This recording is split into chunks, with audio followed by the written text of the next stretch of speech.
Assalamualaikum warahmatullahi wabarakatuh. Perkenalkan, nama saya Sinta Sintia dari kelas 2C. Di sini saya diberikan tugas oleh Profesor Dr. Haja Eni Nuraini dan asistennya Dr. Muhammad Rendi Aridhayani SHMH tentang tindak pidana Strafbarvet atau delik. Pengertian tindak pidana merupakan pengertian yuridis yang berbeda dengan istilah kejahatan atau perbuatan jahat.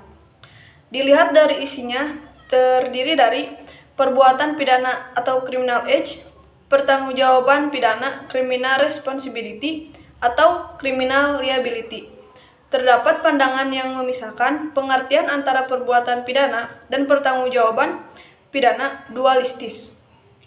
Pandangan yang menyatukan pengertian pidana dan pertanggungjawaban pidana monistis. Pada akhirnya, baik dualistis maupun monistis mempunyai tujuan yang sama, yaitu pidana.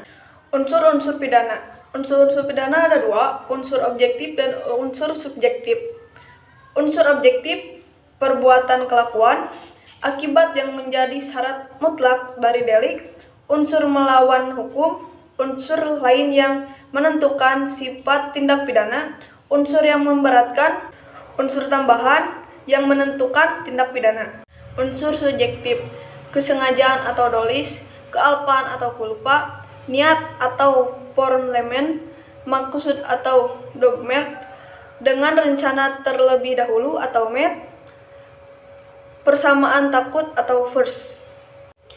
Teknik atau cara merumuskan tindak pidana hanya memberikan nama yuridis atau kualifikasi tanpa menyebut unsur-unsurnya. Misal, pada pasal 351, 297, 182 KUHP hanya menentukan unsur-unsurnya tanpa memberikan kualifikasinya atau nama yuridisnya. Misal, pasal 281, 305 KUHP memberikan kualifikasi dan unsur-unsurnya serta nama yuridisnya.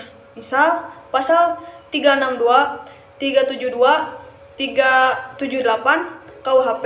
Subjek tindak pidana hanya manusia untuk tindak pidana hukum, manusia dan korporasi untuk tindak pidana umum dan khusus. Jenis tindak pidana menurut KUHP, kejahatan buku 2 pasal 104 sampai dengan 488 KUHP.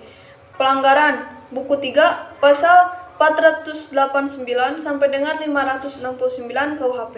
Perbedaan kejahatan dan pelanggaran menurut MVT didasarkan pada penilaian kuantitatif, yaitu kejahatan sanksinya lebih berat dibandingkan dengan sanksi pelanggaran. Selain itu juga didasarkan pada kualitatif, bahwa kejahatan, delik hukum atau recht delik atau malah perse, pelanggaran, delik wes delik atau malah quia prohibilita menurut doktrin, delik formis dan delik material, delik komisionis, delik omissionis, delik komisionis per omissionem komisa, delik dolus, delik kulpa, delik tunggal dan delik berganda, delik aduan dan bukan delik aduan, delik politik dan delik umum, delik khusus dan delik umum.